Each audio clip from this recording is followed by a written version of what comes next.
दोस्तों 12 घंटों के अंदर अंदर ईरान की तरफ से दूसरे देश के ऊपर बैलिस्टिक मिसाइल से एक जोरदार हमला किया गया है और इन हमलों के दौरान ईरान की तरफ से एक दो बैलिस्टिक मिसाइल से हमला नहीं किया गया है, बल्कि ईरान की तरफ से बैलिस्टिक मिसाइलों की बौछार की गई है।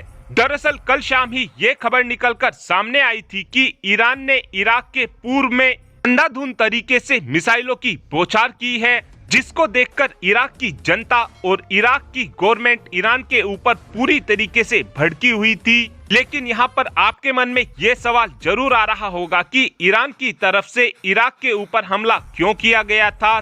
दरअसल इस बात को जानने से पहले आपको अब से 5 दिन पहले जाना होगा। आप सभी के याद ही होगा, हमने आपको 5 दिन पहले ही बताया था कि ईरान के हर एक कोने से लोग पूर्व में इकट्ठा हो रहे थे, क्योंकि उस दिन कासिम सुलेमानी की डेथ एनिवर्सरी थी। और जैसे ही ईरान के लोग कासिम सुलेमानी की कब्र की ओर जाना शुरू हुए, ऐसे ही अचानक से रास्ते में ब्लास्ट हुआ, जिस कारण बहुत से ईरान के आम लोगों की जान चली गई।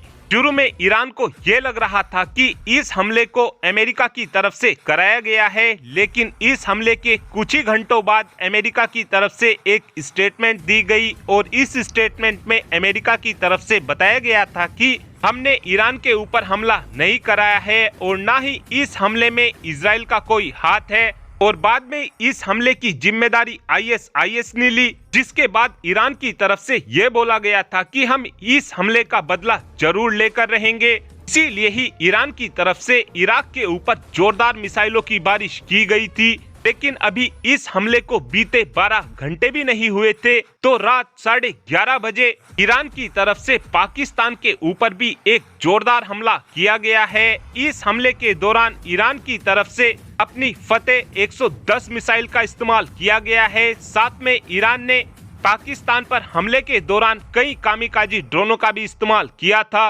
ईरान की तरफ से इस हमले को अंजाम पाकिस्तान के बलूचिस्तान में दिया गया है। ईरान की तरफ से पाकिस्तान के जिस ग्रुप के ऊपर ये हमला किया गया है, उस ग्रुप का नाम जैश-अल-अद्र है। इस ग्रुप को आप बलूचिस्तान की प्राइवेट आर्मी भी समझ सकते हैं। इस आर्मी से पाकिस्तान की सेना भी बहुत ही ज्यादा परेशान है, क्योंकि ये आर्मी लगातार पाकिस्तान की सेना को टारगेट करती रहती है और ईरान की तरफ से इस आर्मी के सीधे ही हेडक्वार्टर को उड़ा दिया गया है।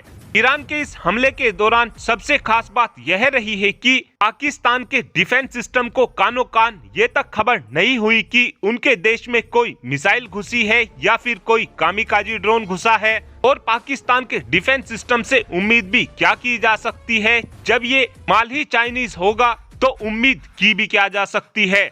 और पाकिस्तान ये सपने देखता है कि हम अपने डिफेंस सिस्टम की मदद से भारत की ब्रह्मोस मिसाइल को रोक देंगे। और पाकिस्तान पर इस हमले की कंफर्मेशन ईरान के सेनापति की तरफ से खुद ही दी गई है और ईरान के सेनापति की तरफ से कहा गया है कि हाँ, हमने ही पाकिस्तान के ऊपर ये मिसाइलें दागी हैं। ईरान के इस हमले के बाद अब मिडिल ईस्ट में एक और नया युद्ध होने का खतरा फैल चुका है।